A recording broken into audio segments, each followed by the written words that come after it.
Noun को हम संज्ञा कहते हैं। संज्ञा नाम रखने का काम करता है, ठीक है। कैटेगराइजेशन की बात करें, वर्गों में बांटने की प्रक्रिया ही कैटेगराइजेशन कहलाती है। आइए हम वर्गों में बांटने का काम करते हैं। ध्यान दीजिएगा, कॉमन, कॉमन का मतलब होता है जनरल, जनरल का मतलब सामान्य। जेंडर की बात करें, जेंडर का मतलब होता है लिंग, जेंडर जाति के बारे में बताता है, ठीक है। यहाँ लिखा है M = F।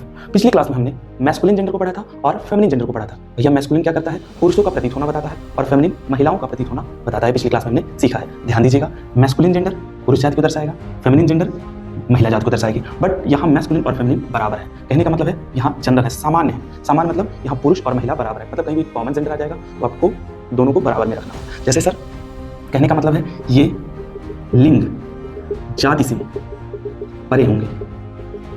जैसे सर, जैसे टीचर, टीचर शिक्षक भी होगा, शिक्षिका भी होगी, लेकिन आप टीचर बोलते हैं तो कहने का मतलब ये लिंग से परे है, ये कॉमन जेंडर है। क्या भैया, कॉमन जेंडर। सर स्टूडेंट, छात्र, छात्रा, भैया ये कॉमन जेंडर है, लिंग से परे है। और एक जनरल है, सामान्य है, छात्र स्टूडेंट, ठीक है भैया। सर रिप्रेजेंटेटिव, रिप्रेजेंटेटिव का मतलब होता है प्रतिनिधि, प्रतिनिधि मतलब कोई संस्था से या कोई स्थान से कोई अतिथि आए, अतिथि बोल सकते हैं सर, अतिथि।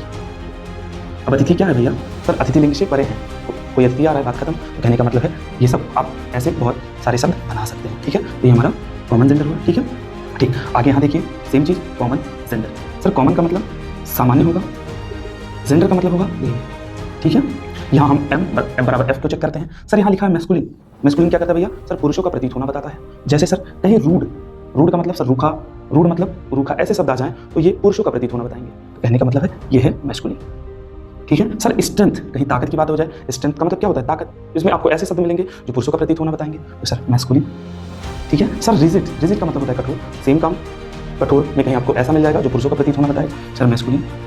सर टफ, टफ का मतलब होता है कठिन, सेम काम, सर पुरुषों का प्रतीक होना बताएगा। सर कोल्ड, कोल्ड का मतलब ठंडा या ऐसे कुछ मिल जाए आपको, पुरुषों का प्रतीक होना बताएगा। हार्ड, हार्ड मतलब मुश्किल, मुश्किल, भैया यहाँ भी पुरुषों का प्रतीक होना बताया जाएगा, ठीक है। आप लोगों ने नोटिस किया होगा पुरुषों को कहाँ प्रतीक होना दिखेगा, आप तुरंत इसको लगा दीजिएगा। बात करते हैं फेमिनिन की। फेमिनिन क्या भैया, सर फेमिनिन का मतलब होता है महिलाओं का प्रतीक होना। ध्यान दीजिएगा, महिलाओं का प्रतीक होना। जैसे सर कहीं ब्यूटी की बात हो जाए, ब्यूटी फेमिनिन होगा, कहने का मतलब है यहाँ महिलाओं का प्रतीक होना बताया जाएगा। सर सॉफ्ट फेमिनिन होगा, कोमल महिलाओं का। सर अट्रैक्टिव, कोई चीज़ आपको आकर्षित करती है तो यहाँ आपको ऐसे शब्द मिल जाएंगे जो महिलाओं का प्रतीक करेंगे, सर फेमिनिन। सर रिप्रोडक्टिव, कहने का मतलब भैया वही है फेमिनिन, ठीक है। अब ध्यान दीजिएगा, तो भाई सर ये मैस्कुलिन हो गया, फेमिनिन हो गया, तो कहने का मतलब यहाँ बराबर कहने की कोई जरूरत नहीं है। अब भाई ये मैस्कुलिन है, फेमिनिन है, यहाँ कॉमन कहने की कोई जरूरत नहीं है। उम्मीद करते हैं आपको अच्छे से समझ में आया होगा, और समझ में आया तो आप प्लीज़ थोड़ा शेयर कर दीजिए। Thank you.